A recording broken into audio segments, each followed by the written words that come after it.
Good evening, everyone. We're going to go ahead and get started tonight with the City League meeting. This is our November meeting. Thank you, everyone, for attending. Please make sure you sign in the book in the back. So I'm going to call the meeting to order at 6:40. And I ask you all to stand. We have an invocation by our chaplain, Minister Mitchell, and followed by the Pledge of Allegiance.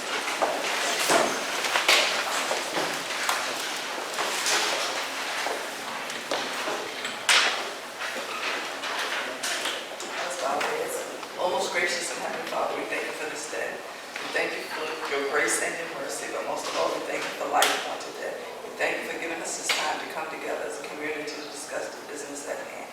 We ask that you be with us in our meeting. In your name, amen. Allegiance to the flag of the United States of America and to the republic for which it stands, one nation, under God, indivisible, with liberty and justice for all.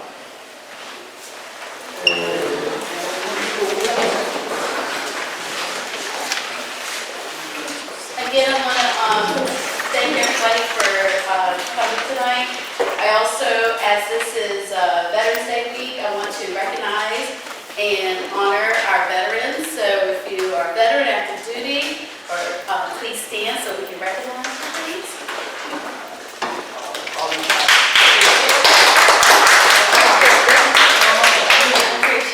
Thank you for your service and those who continue to serve. I wanted to, I know that some of us were disappointed with our election outcomes last week, but we'll make it through, as we always do. But I did come across an article, especially in light of what's been going on with our school board here in Virginia Beach. This article was sent to me from a friend who actually submitted an op-ed in Roanoke. And I just want to read it to you really quick. It looks like it's a long read, it's just the print is big, so it's not a long read. And this author, her name is Elizabeth Simpson, and she's a long career as a teacher. So this is the article she wrote. She goes, I recently retired from a long career as a high school history teacher. And so I had, the title was Let Teachers Teach and Parents Parent. So I've had a lot of time in front of the television watching some pretty nasty campaign ads from both sides. Schools seem to be the focal point of this nastiness, whether it's about mask mandates or vaccines or parents choosing what teachers teach. I taught in New York, South Carolina, New Jersey, and Virginia. And although many things in my profession have changed over my 30-year tenure, there is one thing that has been evident from day one. Parents love their children, and they want the best for them. The thing is, different parents have very different sets of expectations about what best means. I've been a teacher and an administrator, and in both roles, I've gotten texts, emails, phone calls, letters, have been stopped in hallways and grocery stores, have had scheduled conferences and drop-in visits, conversations on sidelines of sports games, and in back of lecture halls. I've seen parents at their worst and at their very best, all because they truly love their children and want the best for them. The difficult thing about parents choosing the curriculum is that they all want something different for any given class. There might be 15 sets of expectations. His great-grandfather was a pilot in World War II. I hope you're going to spend a lot of time on that. I'm an art historian. Please pay special attention to the Renaissance. Science and economics, that's all he needs. Everything else is just useless.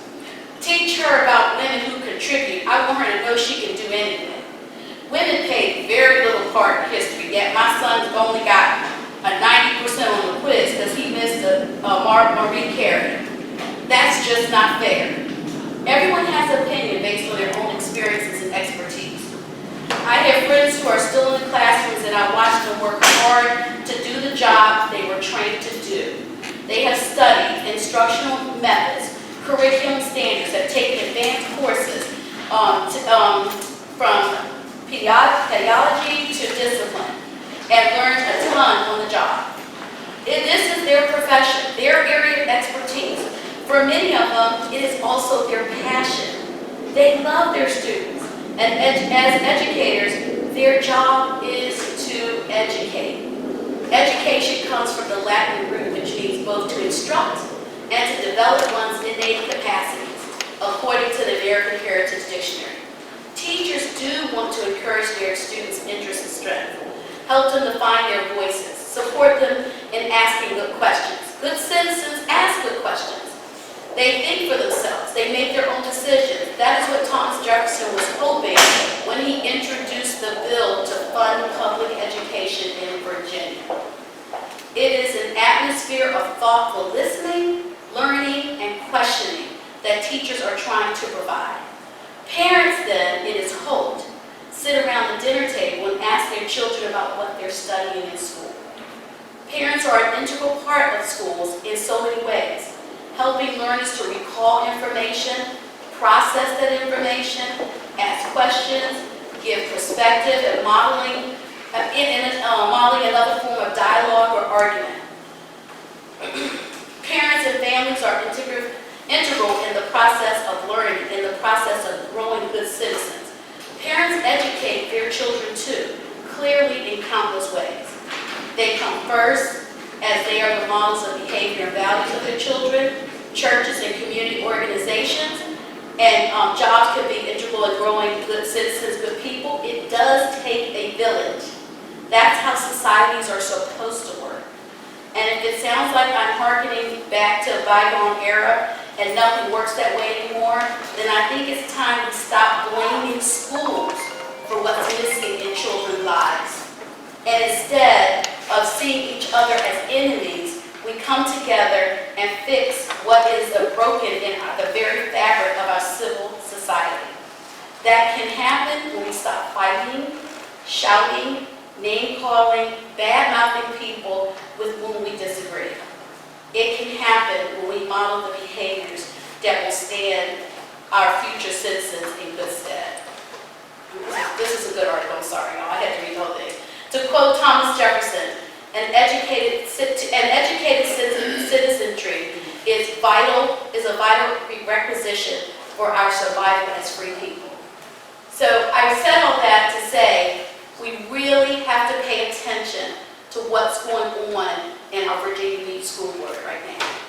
We have to understand that if we start going back to banning books and censoring what's happening, we're creating closed minds instead of open minds. You can have discussions with your kids about different things, but I'll say this. When I remember in school, I read Ivanhoe, and I thought, what is this mess I got to read? And I absolutely loved it. And it opened up a whole new world of literature to me because I read that book in ninth grade. And all I'm saying is we just have to give a chance to our kids to pick and choose, but we can't do that if we are forcing our school board, if we're forcing as parents to decide the curriculum of our school board, and we are not the experts at that, they are. We're experts at being parents. We can monitor what's coming home with our kids. I just thought this was an excellent article. This lady is a member of the American Association of University Women, which I am a part of, and she's with the Smith Mountain branch. I'm a member of the Virginia Beach branch, so I just wanted to share that with you.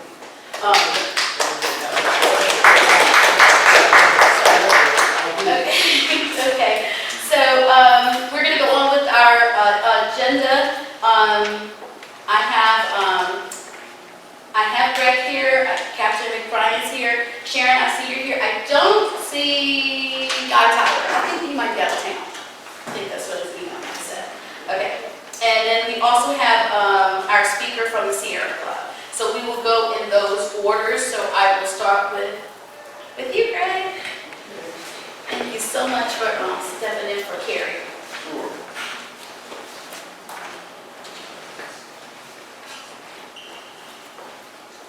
All right. Good evening, everyone.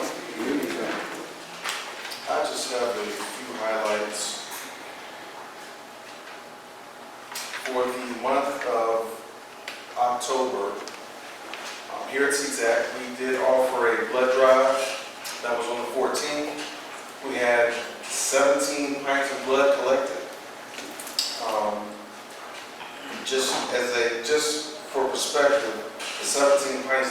elected will actually save over 51 lives. So that's just something to ponder on. Upcoming dates in 2022 for the blood drive. We have March 1st, July 13th, October 13th, and then we have December 27th. Now, these blood drives will take place here in the gymnasium, and they will all take place from 2 to 6 p.m. Okay? And they're always looking for volunteers, so if anyone's interested, please feel free to contact myself or Carrie if you would like to volunteer during that event. Okay, we did that once. Red Cross people, nice stuff.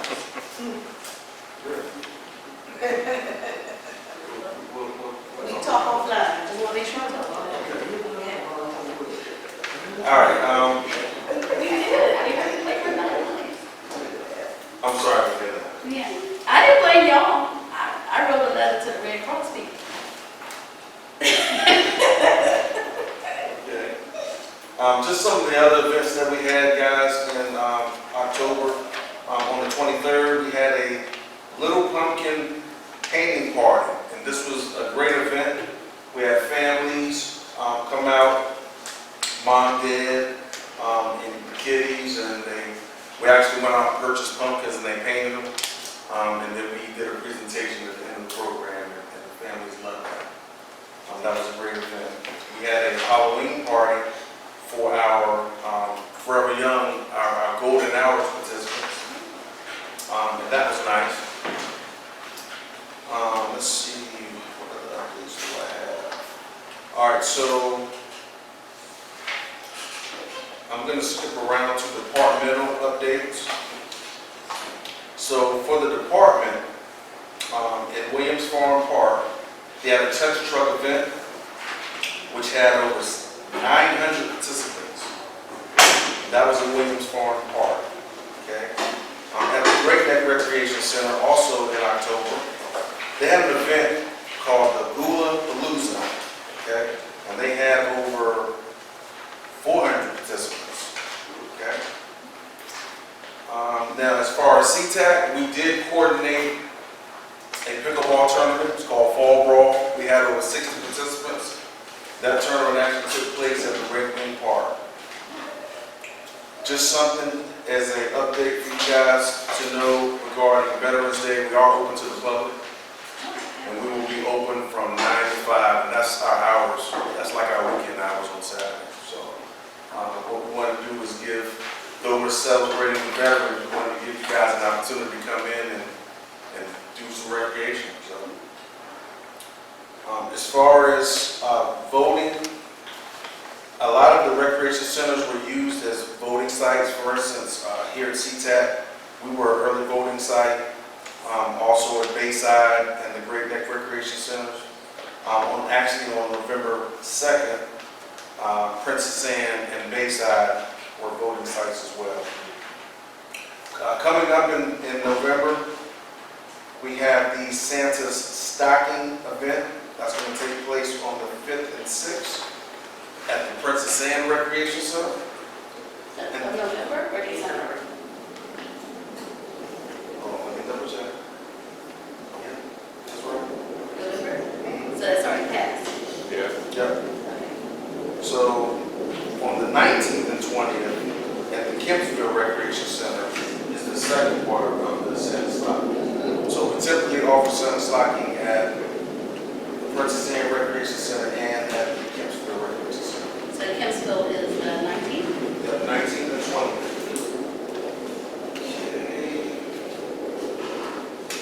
Can I say something about that? Yes. If you've not attended that, it is absolutely amazing. I haven't attended since they renovated Kempsville Rec, so I can imagine it's even bigger now.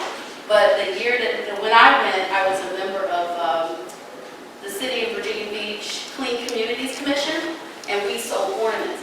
It has the most amazing stuff. People do handmade crafts. The entire place is full. You're just walking. It used to have a walkway that went kind of right round in a circle thing, and every nook and cranny is full of vendors all over. So if you haven't been to the Kempsville Rec Center, or you haven't been particularly to the Santa Stocking, it's definitely worth the trip, especially if you like crafty stuff. So that's my little plug for it. All right, guys, that's all I have. And if you do craft, it might be worth checking it out and see if you can still get in as a vendor.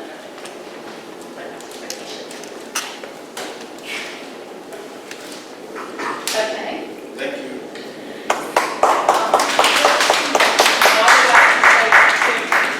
On behalf of the seniors that come here, they applaud the staff here Yes.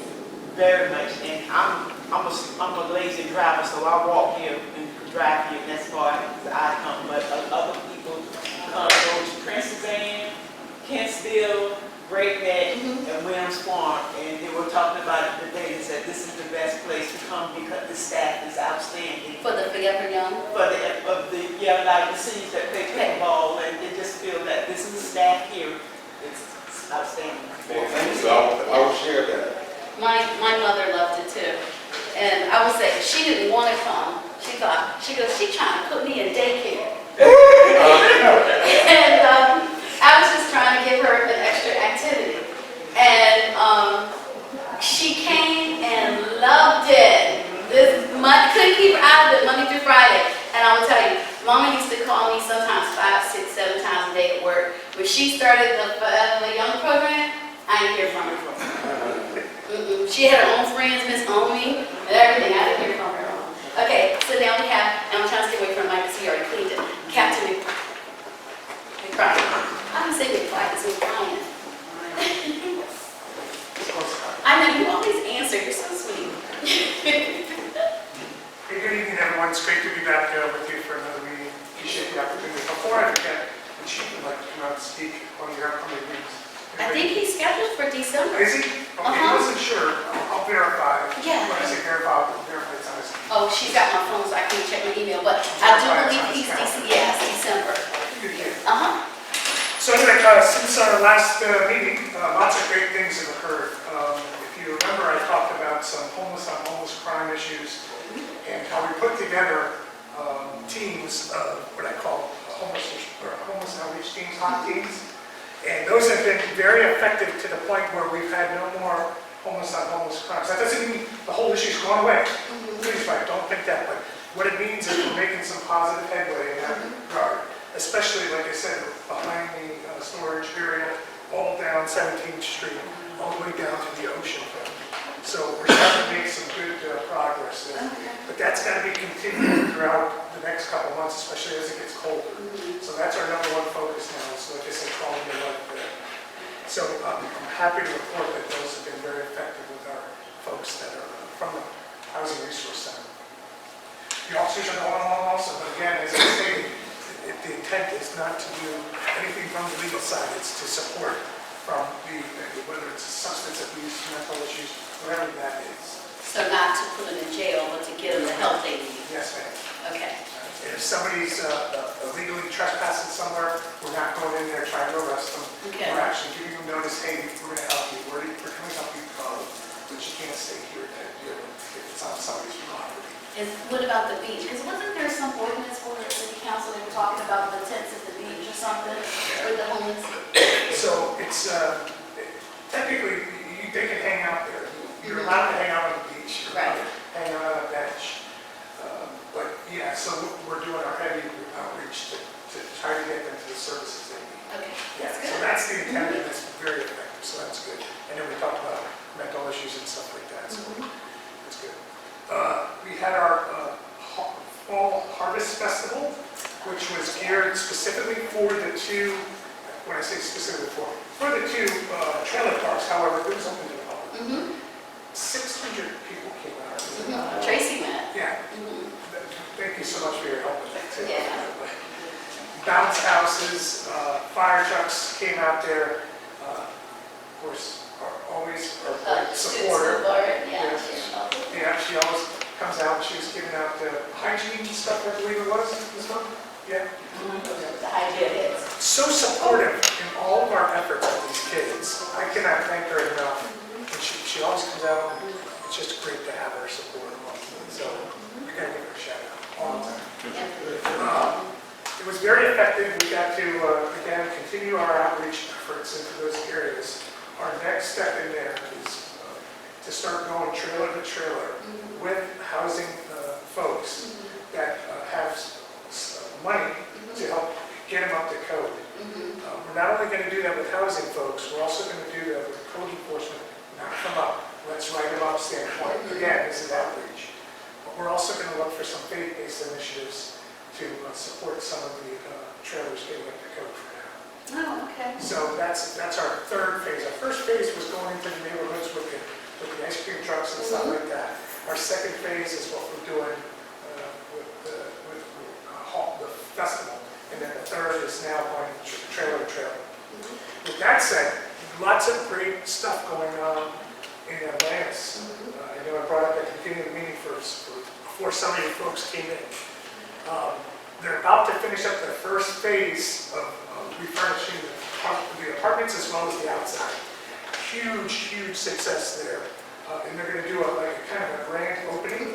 And I highly recommend we all go out there and support the community, look at what has occurred. Because I know I've been in some of those places before. And I'm excited. I've seen some early pictures. Yeah, she sent me some too. I'm so excited for The it. appliances, everything looked really nice. Absolutely Stainless steel, I think it looked like. Yeah, so I'm really excited that's coming up. With that said, our Title I bus, reading bus, was in there for the second time on Friday. So that's continuing effort.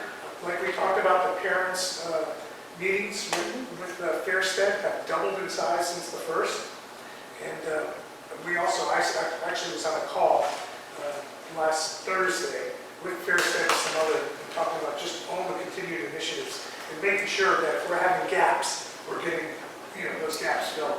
I saw that on my calendar. Yeah. I didn't know that was, I missed a call, sorry. So that's okay, we'll be another one, you can join in on it. Yeah, it was on my calendar. So very good stuff going on. We're also teaming up with Annette from Seatack. So do you know Annette? Annette Dunbar. Yeah, Annette Dunbar. We're going to team up with her. She's got an event, and I'll let her share that event on December 11th. Yeah. We're trying to find a place for her. We're looking at the sports club, sports center, or whatever they call it. So that's really exciting. We're going to help her out in doing some initiatives, outreaching to all the families in this area. So there are lots of good, positive things going on. Really exciting, and I'm just excited about the efforts that are continuing. I wanted to tell you, because I know I wasn't part of a meeting, but, and you might not have known this, we actually had a reading program, the Civic League did, here at Rec Center. We brought the children in from Friendship and Atlantis. We had the gentleman from New Jerusalem, he drove was it New Jerusalem that did the bus? Yeah, was it New Jerusalem?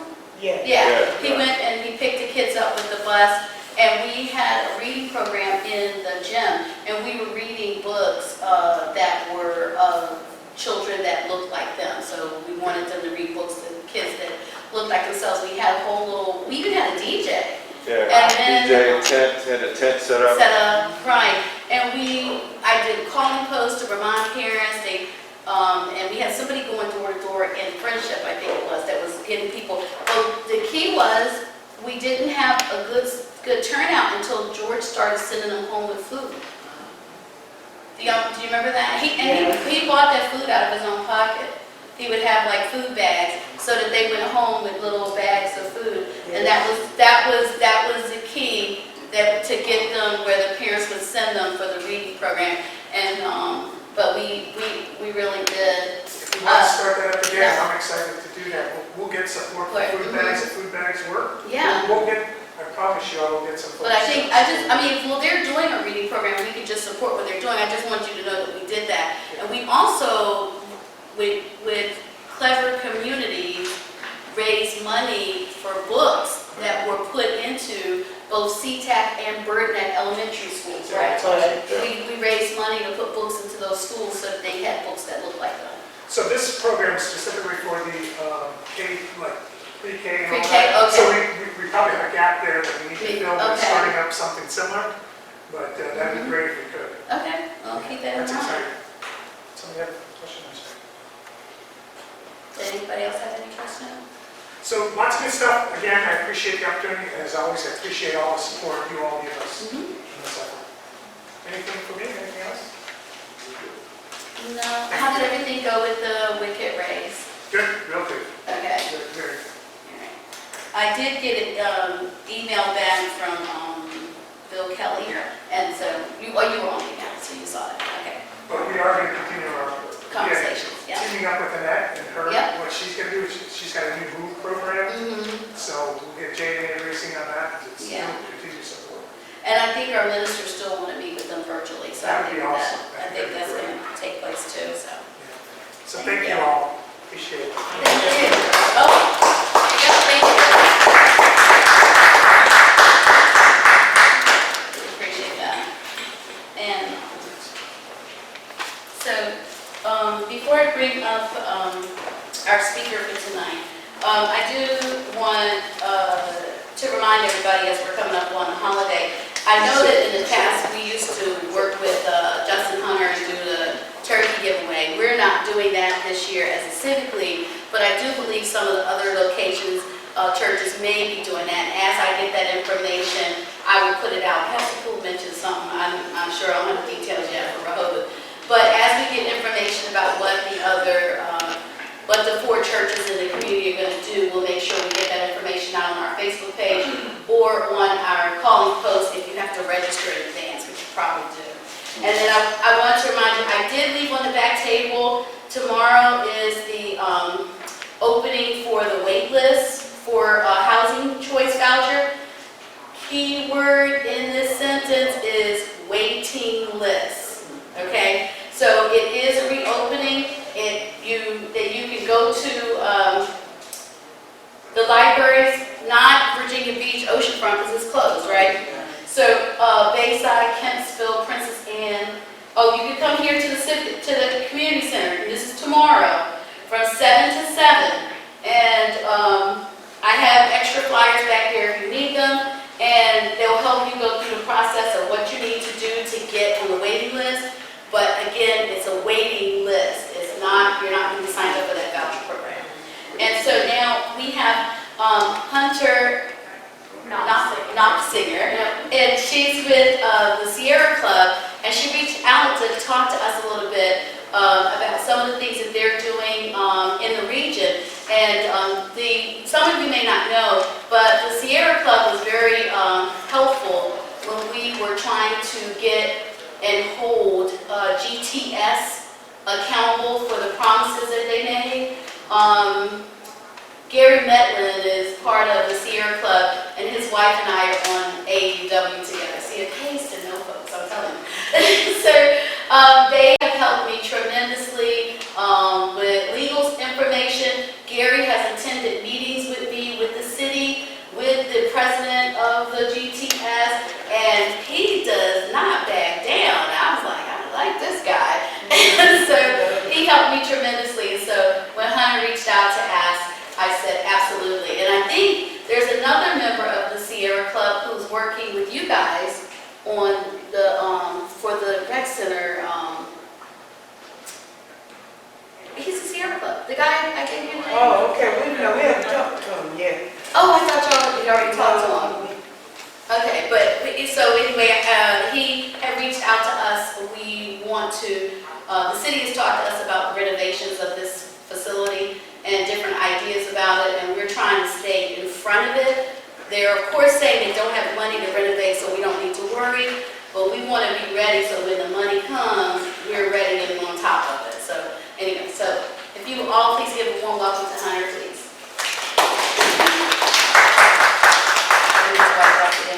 I'm good. You're good? Okay. Yeah. All right. Thank you so much for the warm welcome and for having me tonight. Gary is amazing. I just realized I skipped our you're here, you're good? Okay. Okay. So, as Tammy mentioned, Sierra Club works on a number of issues in the region, and we are largely focused on environmental issues. And recently, we have started working on energy burdens, specifically here in Virginia Beach.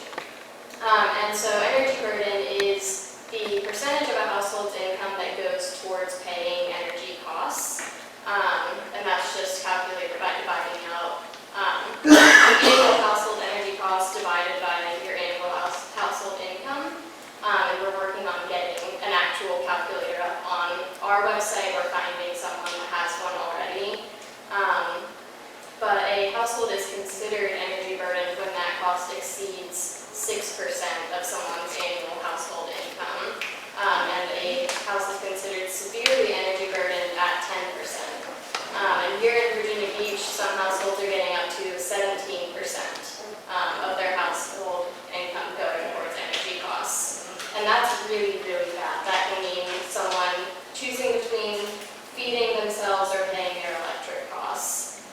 So this is a huge, huge issue, especially here in Virginia Beach and in all of Hampton Roads as well. We see those rates going up in Norfolk, Portsmouth. Of course, they're usually in historically black neighborhoods as well, because of redlining and a lot of historic racism as well. So that tracks throughout Hampton Roads. You'll see that. And so you might be wondering, why is an environmental organization working on this? But with climate change, that worsens already existing energy burdens. You know, as the temperatures rise, we crank our AC up, the costs go up. And so there are some programs in place that we're working to help build awareness of, and also trying to help expand those programs as well. Those are things like weatherization and energy efficiency programs. And those can help combat the climate crisis as well as provide more affordable energy to all of Virginia. And helps ensure families have these technologies that will help them have more affordable energy as well. And so one of the programs is weatherization, and that helps provide cost and energy saving updates like adding insulation, sealing air leaks, repairing heating and cooling systems, and stuff like that, though they do more like in-home repairs. And eligibility for that is based on an income basis. It is available to single-family homes, multi-family homes, mobile homes, and renters. You do have to have landlord approval if you're renting, of course, which is another barrier. But here in Virginia Beach, the provider is called Stop Inc. And I can send you all this information too. It's a lot, I know. I know it's not that it's a lot, but we've been told that by the city that that they do it and we can't use stop. Correct, Gigi? And that because we're in the whatever flight zone, they won't do it in Seatack.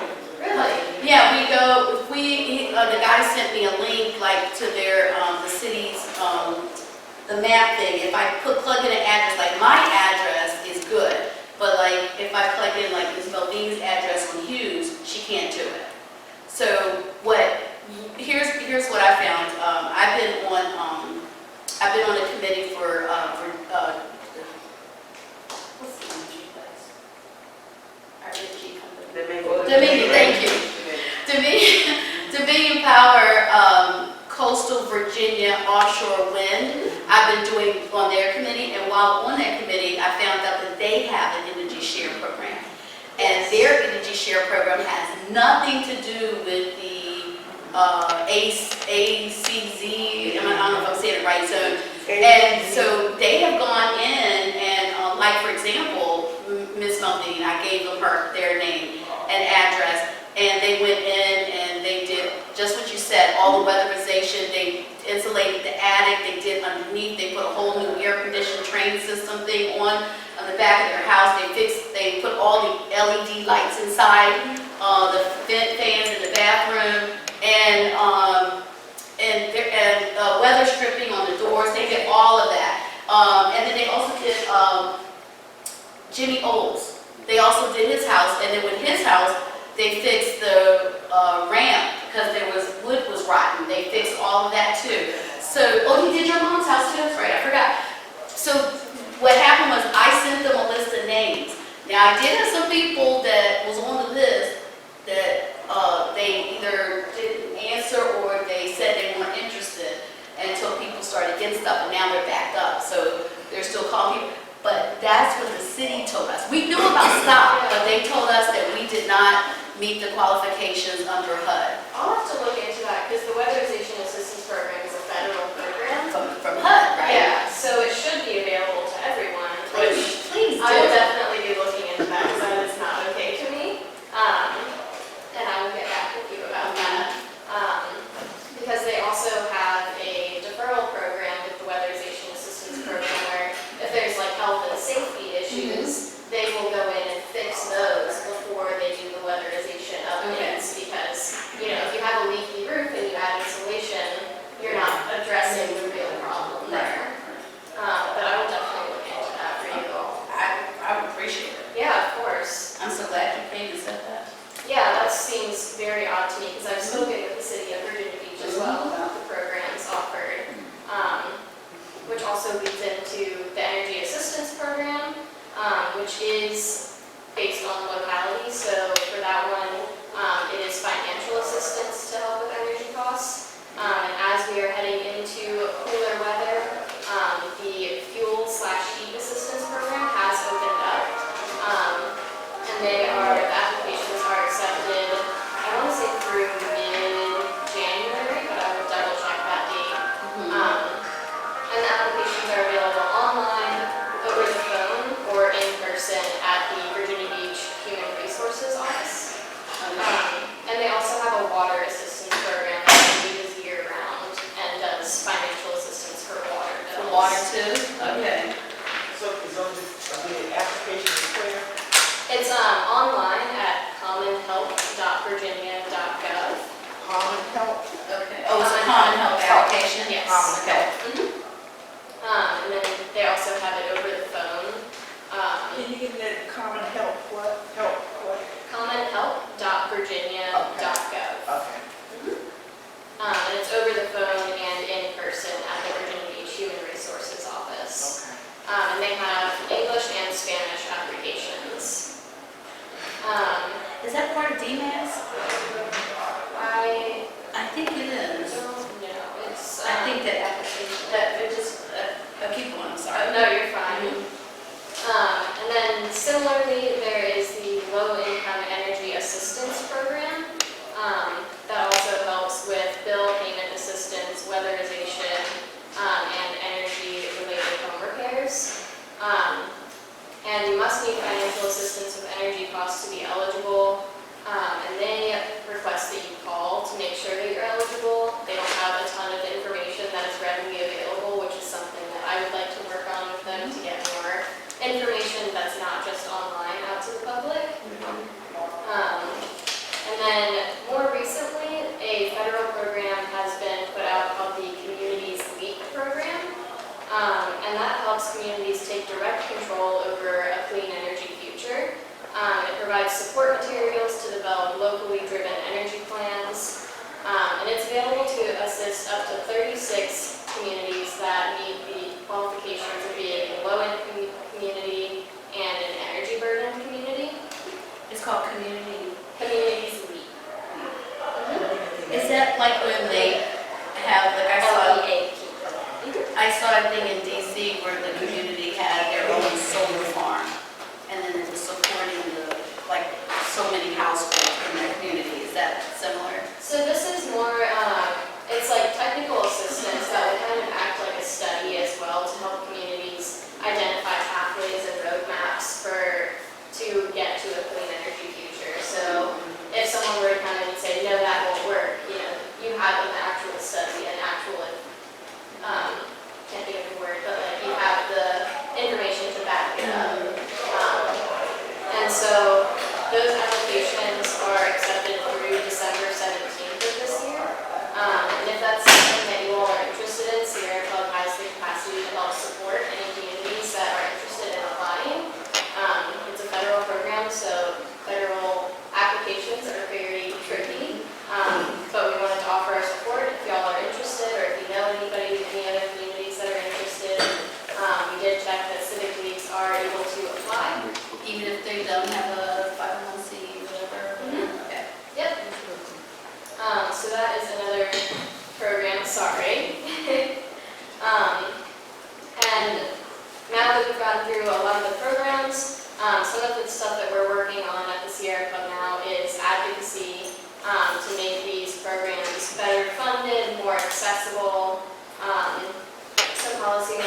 The federal government can increase the budgets for the weatherization and energy assistance programs. We can include health and safety services in these programs instead of having them on a deferral list like they are now. And governments, utilities, and lenders can create low to no cost financing for energy investments that don't require things like credit checks and all the barriers that exist to getting that type of financing now.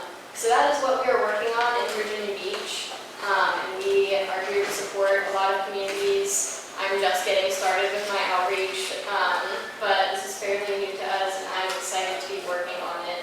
And I'm happy to take any questions. Hunter, oh, go ahead, Gina. I have a question.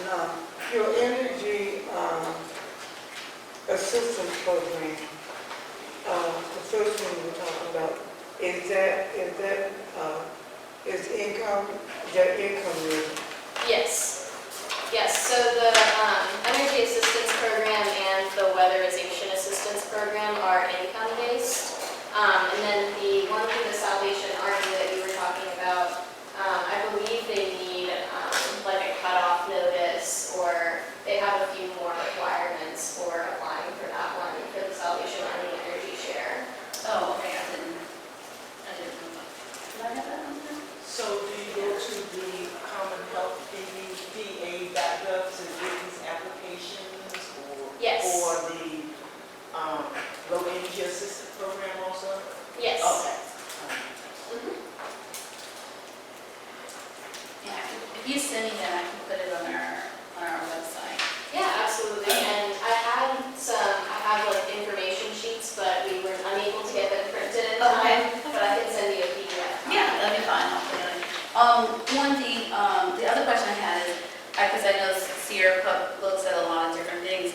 We have people who are getting a lot of these calls about solar panels on their houses.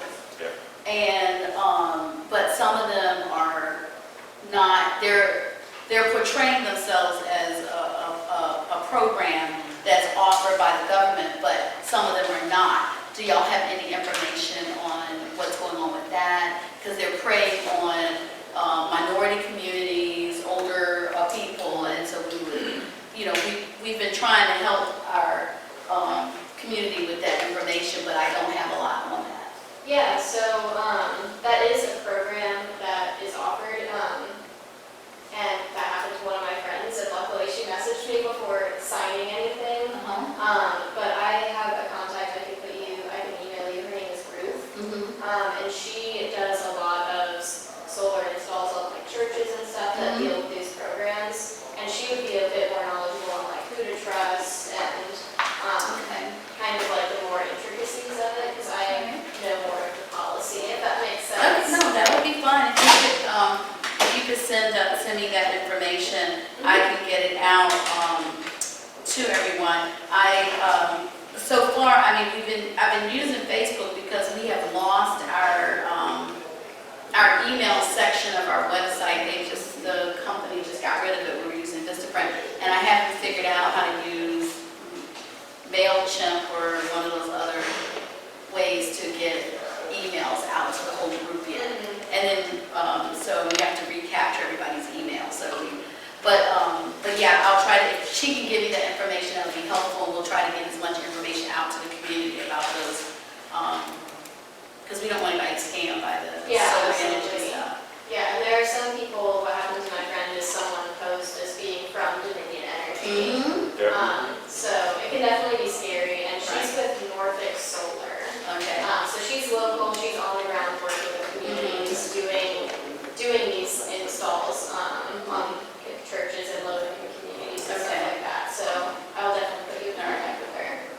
And maybe that's why people didn't answer my Dominion person. But I did start telling him to say that he got the names from the civic group, so people would know that it was coming from the civic group. So, yeah, but that could be why they weren't answering. Okay. Any other questions for Hunter? Does the Sierra Club go expand outside the state of Virginia? We do. We're a national organization, so we have chapters in almost every state. And there are varying size. The Virginia chapter is one of the bigger ones. So I have family in Greenville, North Carolina, and they've been dealing with challenges of, some of the things that to me should be common in regards to bettering their standard of living. And they're low income, but at the same time, when you reach out to some of the local services that are there, it just seems like it's a wall, and I'm up here, so you're kind of in the distance trying to get stuff taken care of. But it's good to know that there are advocates out there that are trying to help. So Yeah. if you have any information, I definitely appreciate it. Yeah, one of my coworkers has been working with the North Carolina chapter on some pig waste facilities, so I can probably see if he has any good contacts with the North Carolina chapter. Awesome, thank you. Thank you again for having me this evening. Thank you.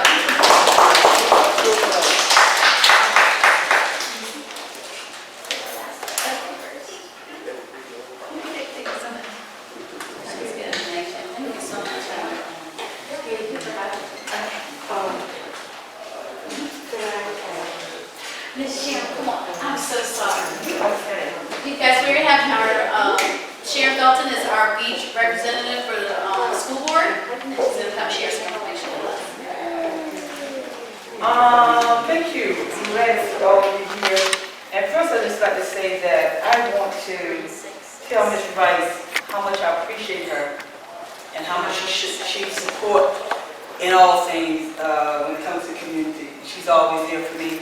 And I know when I see her, she's your president, that means that she represents you as well. So I want to say thank you for all that you do. And a couple of things I want to talk to you about is teachers, school board meeting, and voting. I want to tell all of y'all thank you for getting out to vote on November the 2nd. That is very important. I don't care how chaotic it gets. Most of all, we want this thing democracy to go forward. That's all we're asking. And maybe not your particular person did not win, or if they win, good, but still you lost nothing by voting. You won everything. I just want to encourage you all that might feel a little bit down about that, or those that got theirs in, great. But you lost nothing, and I think it's a great thing to see you all out there. I was at the Mount Olive all day, early morning, until the sun went down, and I was just glad to see a whole lot of you there. I worked the poll. That's the poll that I work every election. If you come, if that's where you vote, you'll see me. So I just want to say thank you for getting out there and doing that, and thank you for encouraging what else was deciding not to do it, to get out and vote. It is very important that you vote. Your local government is very important. It sets the tone of what's going to happen to you in the next 4 years. Mark my word. It sets the tone. I just like to say that I enjoy the reading that Ms. Rice was doing concerning the school board meetings, and we tend to get distracted or pulled away once we don't have kids in the school system anymore. I think I'm going to have children always in the school system because I have grandkids, and right now I'm hitting on my great-grandkids. Someone said, you have great-grandkids. I said, yeah, but I wear it well, don't I? But my thing is, school board, your public school system is very important to you as citizens of the city of Virginia Beach. And you ask yourself, why is it important? Because those students that's going through school and what they have to deal with, they're going to come out to be those productive citizens that's going to take care of us, or tear us down, or kick us to the curb. So I know that education is one of the greatest equalizers for students of all economic, social background. Where you come from, education is very, very important. And what is happening now at the school board meetings, unfortunately, everybody doesn't perceive education that way. Some of the individuals that you, or some of the individuals, I won't say you, some of the individuals that got voted in to the assembly, that are delegates, a lot of those have different a concept of public education. Their main thing is they want to take your public funds from school and create charter schools. Now, I have nothing against charter schools. I think we have some great ones. One I can name that I went to and visit was the Harlem Zone, awesome school. But that president of that particular charter school, Mr. County, said that some charter schools aren't good for all areas. Now, I believe that every child deserves a public education. But to come in and extrapolate and take away money from a public entity that's we already have our struggle, because in 2008, 2009, when they pulled back monies from the public education, we've been struggling since then trying to get back up to where we were. And for that cause, we were just at that pivotal point where we were going to get over that mark. But COVID hit. So that meant that was another drawback. Your federal funds, your last federal educational, state education person defaults. It was one of the things that they did. When they decided they wanted to cut money, education was the first thing they would look at to cut. And people said, why did they do that? I don't know. We were trying to figure it out. I'm trying to figure it out myself. They figured we could do more with less. And when you are assembly, send down mandates with no money behind it, that means we have to pull money somewhere from out of our already overloaded, overburdened budget to fund those mandates. The mandates are credible mandates. We have always petitioned the assembly and our local government to fund special education. It's important that we do that. Very important that we do that. But they never fully funded that. They never really fully funded No Child Left Behind. That meant that it was a federal mandate, it was a law, and we had to do it. So I mean, every time they do something like that, they pull money from your public education. So I'm saying to you that keep an eye out on what's going to happen in the next year or so. Because it's going to be your voices that say you don't want that to happen to your public school, but they started saying, well, we're going to give individual. It's a lot of logistics, it's a lot of moving parts behind it. That's why I want to keep you up to par with what's going on about it. But I just want to say that some of the delegates that were voted in this time, got a lot of them. They believe in charter schools, and they've been pushing the agenda to take public funds to support that. What that said to me is that my students, or my other students that can afford that, you think about that. Can I say something, Ms. Felton, something that you can't say? Okay, so I'm gonna say this. So usually when you hear about charter schools, it's not because it's a charter school for all. It's a charter school because they don't want their kids to go to school with certain other kids. So they're pulling their kids out, but they don't want to pay for private school. We got tons of private school right here in Virginia Beach. You can go to St. Gregory, St. Matthews, Friends School, Cape Henry, you got to pay for it. But they want to take the money from a public school at these charter schools so their kids don't go to school with certain kids. She can't say that, she's on the school board. I'm not on the school board, I can say it. So that's what I want you to know. I'll give you a perfect example. The little county that my mom's from in North Carolina, Martin County, they consolidated their schools. There was one little town called Bear Grass. It got one traffic light. If you go too fast, you'll miss it. You know how many kids they had in their school? 18. And they didn't want to consolidate. They were trying to consolidate as a county to save money. I know you know I'm talking about, Angelo. So they created a charter school. So their kids didn't have to go to school with the other kids in the county. That's what she's talking about. And so that's when they say they're going to take the money away from the public schools, which is our tax-paying dollars. That's not right. I should not have to pay because you want your kid to go to public school. Well, with that said, though, Ms. Rice, that is the same argument that they have. They pay taxes as well. And they should have, and the key word. And their kid can go to public school? This is the magic word is, this is the magic word is parent a choice. Yeah. That's the word they're using. Parents should have a choice Nobody's taking public of school away where from them. their kids should go to school. But I would stand firmly where I'm standing here to tell you that Virginia public schools are great schools. They're great schools. Have we crossed every team down there, right? We come a long way, Mr. Gregory, from the time that you were in school and that your kids in school and your grandkids in school. We come a long way. One thing I want to say that we have a superintendent that believes that all students should get a public education. And he's fighting hard against the critic. And we have members on our school board that has tried to get him fired since they've been on there. But he's doing great work. I'll say that. That's public knowledge. I'll say that. It's a hard fight. It's my job sitting on the school board is not just sitting on the dais, y'all. It's a lot of work. Right now on the school board, I sit on at least 5 other committees to keep that school board going and to keep it functioning. We got some pretty hard-working people as well. And I won't belabor that long, but I just want you to keep an eye on your new administration that you have now, because some changes might try to come in. And if your voice is not heard, they're going to slip by you.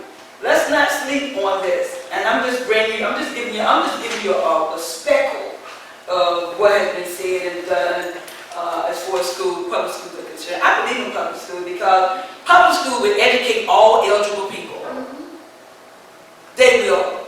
We educate students that have real special needs, and we have to go pick them up. I don't care where they live. And some of I commend this, and I commend the parents.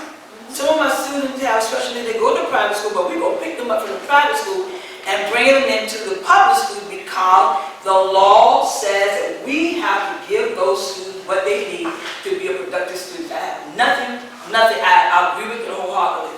And I've also sit on the special educational board as well to make sure that those things come through. But I just want to bring it to your attention.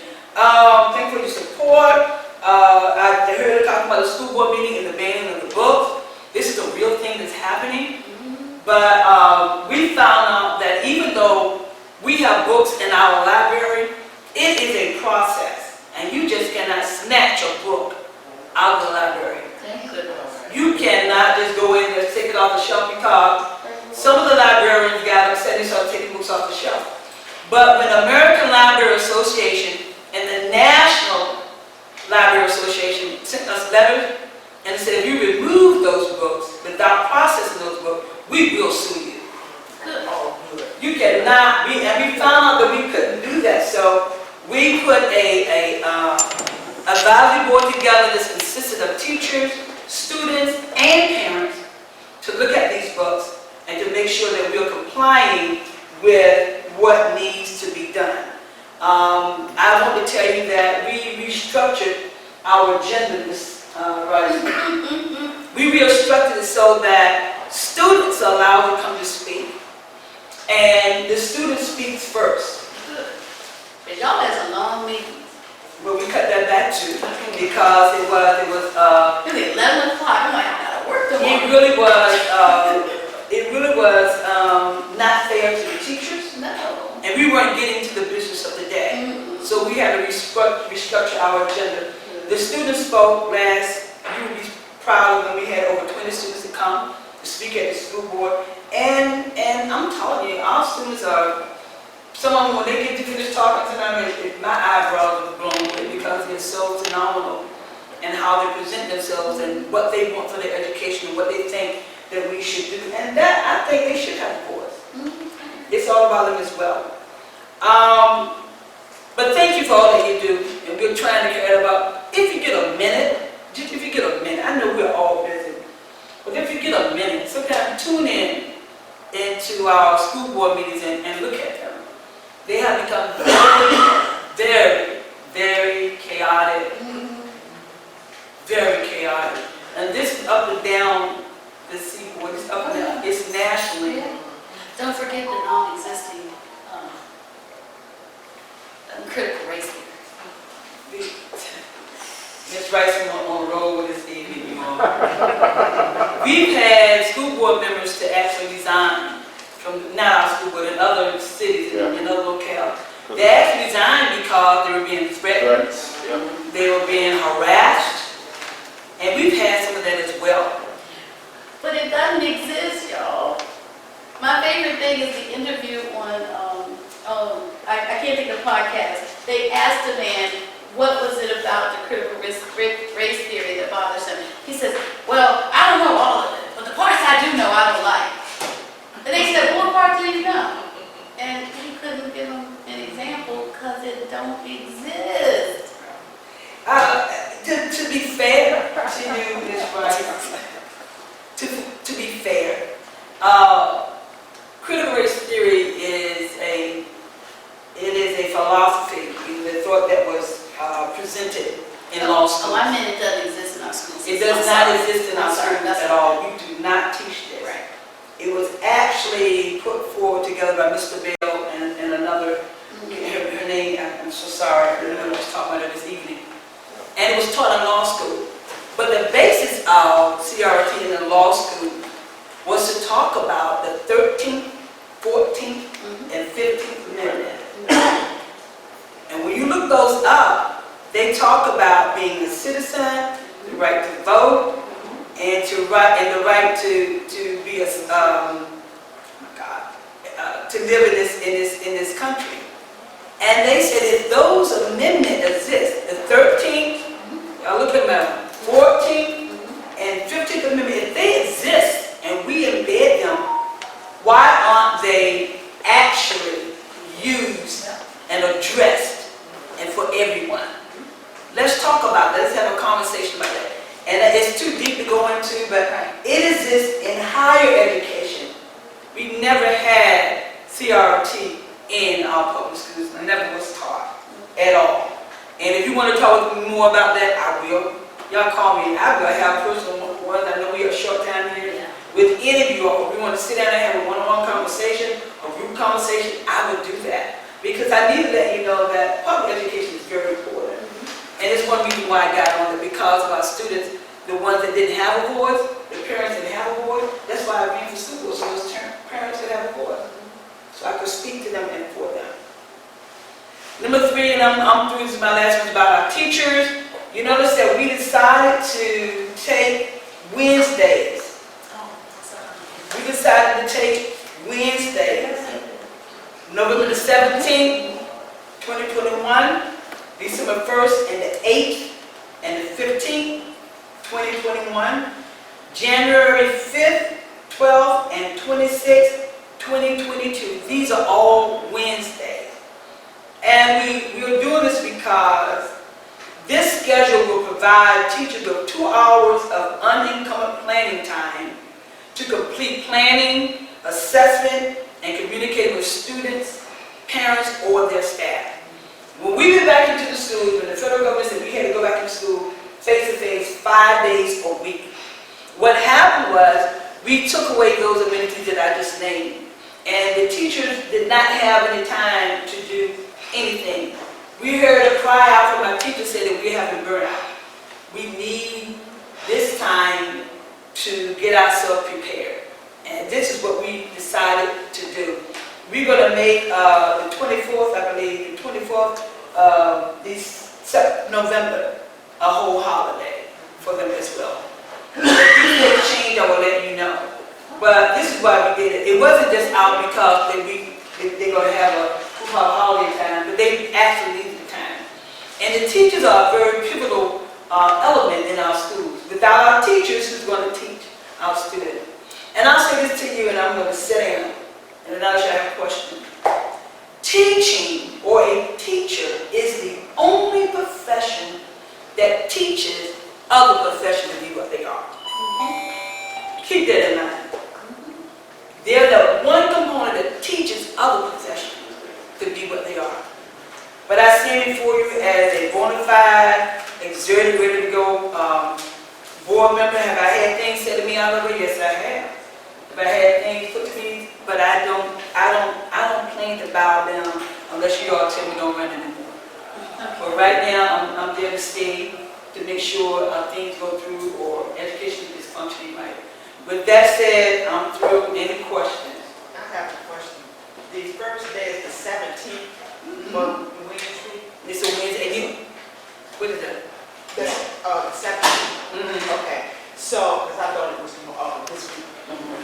but, what time do they get out? They're gonna have a 2-hour, and let me, because I didn't get my updated, work, and I was trying to pull it up. I will send that to you because it will affect, daycare, it will affect parents, it will affect those entities. And we work very closely with the Park and Rec Center. I want y'all to know Park and Rec is stretched too. Actually, right now, I sit on the commission as well. Actually, they are having their executive people to come out of the office to go to the daycare and pick up on these daycare things, and they're doing it now. Our teachers, we are strapped for teachers, big time. We are having our teachers, we are having our administrators, people come out of their offices, teach in the classroom 2 days a week. That's how low we are on teachers as well. Everybody is struggling now in this particular situation coming out of the COVID. Our teachers and those teachers that we promoted last year, we can't put them in their positions because we don't have teachers put in that position, so they're there waiting for a teacher to be hired. So we are working with all that we have. If we have any retired teachers that are ready to go back and give us a couple of hours, we would really appreciate it. I'm putting out a bulletin right now. If we have any adults that feel like they can take 2 hours to drive in our school buses, right now school bus drivers are making 3 loads. And I talked with one of our assistants that works on the special education bus. She goes to work at 6 a.m. in the morning and she comes back 7 p.m. at night. Oh, no. This is how tight it is. Good Lord. Do you have a question? You had a question, sorry. Yes. Okay, did you give, I heard, maybe I'm wrong, I heard that the teachers got some kind of bonus raise, no? Not this time, but they got a raise last year, and we did give them a bonus, you're right, back in the time that COVID was hitting because they were doing so much work. Yeah, they did get a bonus Okay, then. so you left out people, Today, you left out people. Other out people? You left out other people working in the system. did we leave it? Yes. Some people did not get compensated. It was, some of them was our counselors. That's one. Yeah, they did that, and some of them were our, some of our bus drivers as well, our cafeteria workers. And when we question it, when you don't read the fine print, you can leave out a lot of things. But this time around, I think we're going to do a better job in compensating those. Something else might be coming down the pipe. If you watch the school board meeting, you're going to hear more about that. The CARES Act fund that we received from the federal government, it helped a lot with what we had to do. It helped us get over the hump quite a bit. Also, when they gave us the other funds that came down first, we could only spend it for certain things. Right. We can go outside, and that is what limited us from not being able to do. But then we have the CARES Act fund, and we get city council to go along with it, we can do more. Okay, and so, just so you know, you left out nurses, Mhm. and they're quitting, Mhm. We did.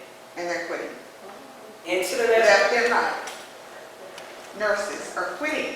Yeah. The school nurses are quitting and retiring. and you know what's so unfortunate about that? We had just implemented a new nursing program that was looking good, and when COVID hit, A new nurses program for what? it was a new program that they had sent us that we had asked the Assembly to give us money for more nurses, more social workers, Right. more Right. psychologists, more field workers in the school.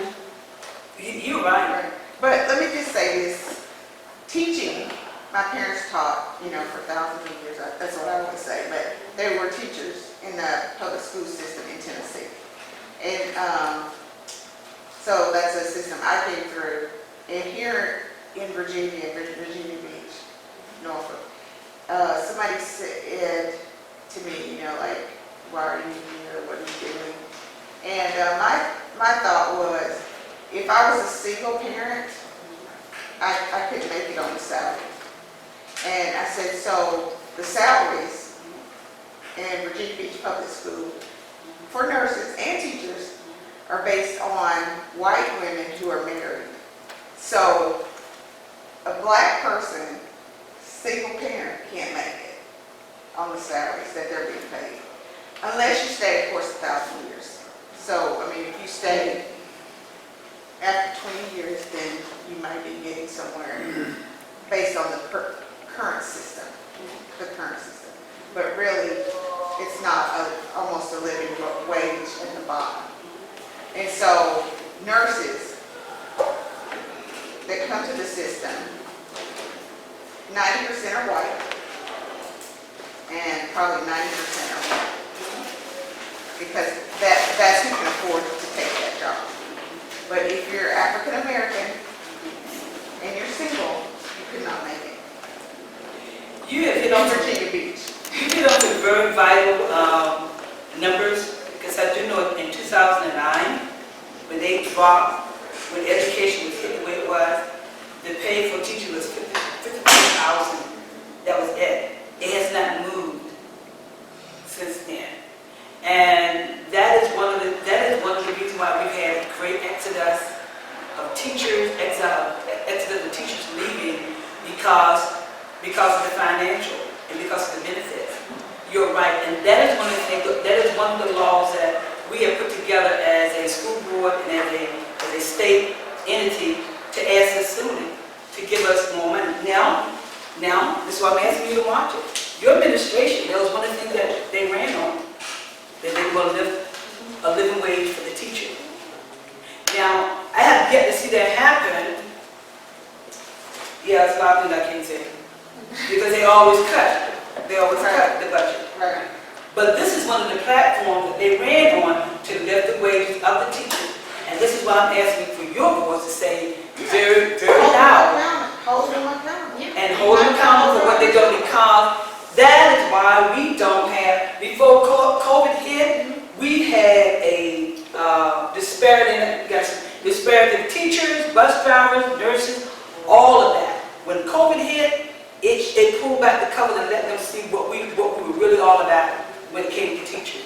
And I do agree with you on something, but because the way the system is, it limits how much we can and cannot do.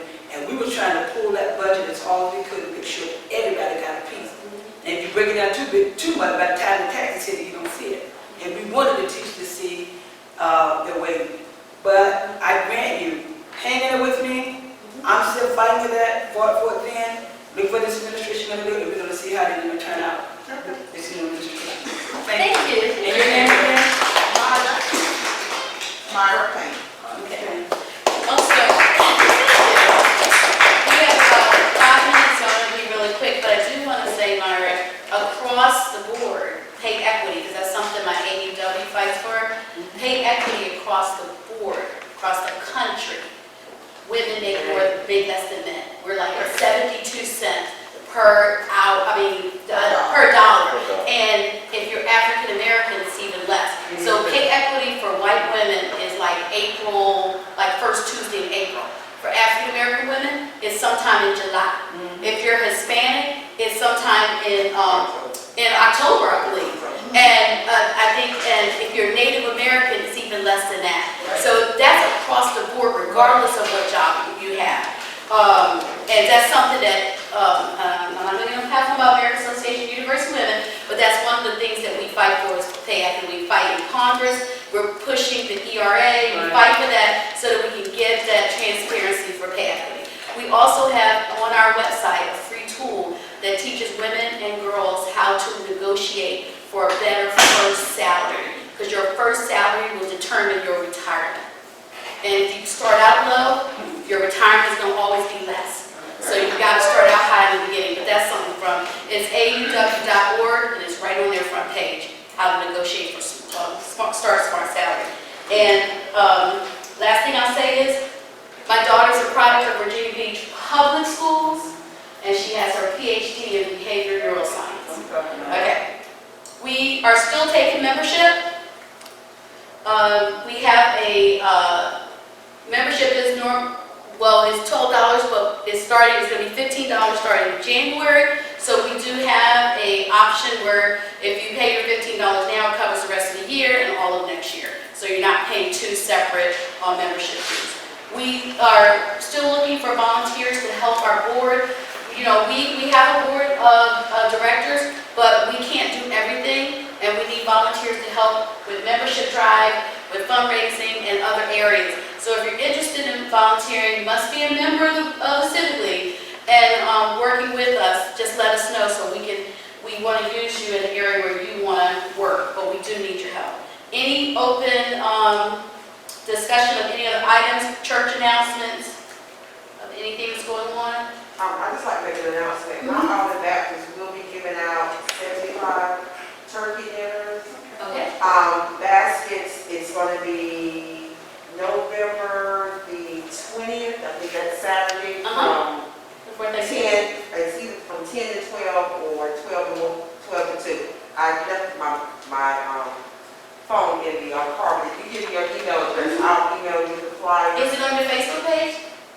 No, it's on, but it is on my Olive Baptist Facebook page. That's on it. Yes, Yeah, I it can is pull on it from there. there. Yeah, it's on the church Facebook page, so Uh-huh. we will be giving out the turkey dinners for, Okay.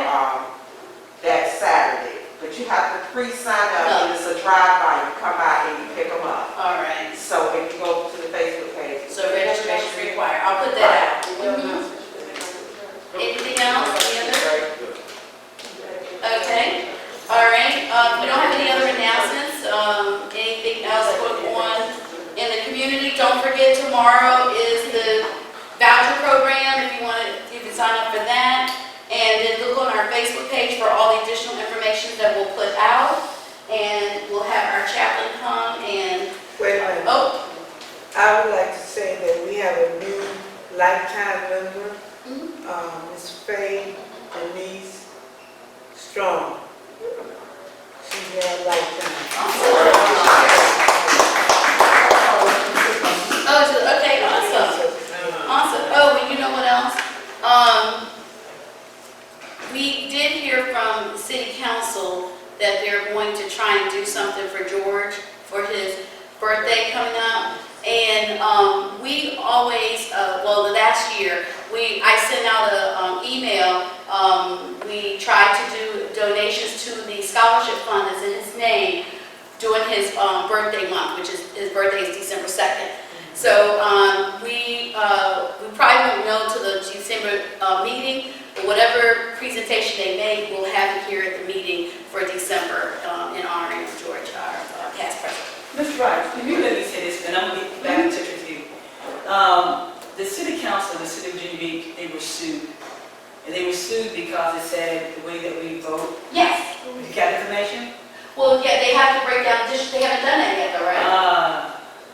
Need to talk with you about it because it's going to affect all of us in this room. Right. It won't be something, but yeah, it's come down, but right now they're in the process, and I think more information has come down. If I get it, you probably, if I get Okay, it, all right, I'll check, because I did speak at their city council meeting where they were talking about it, and they were fighting the lawsuit. It's gone to court, Yeah. it's come back Come now. back and they lost again? Well, good. Yeah, Okay.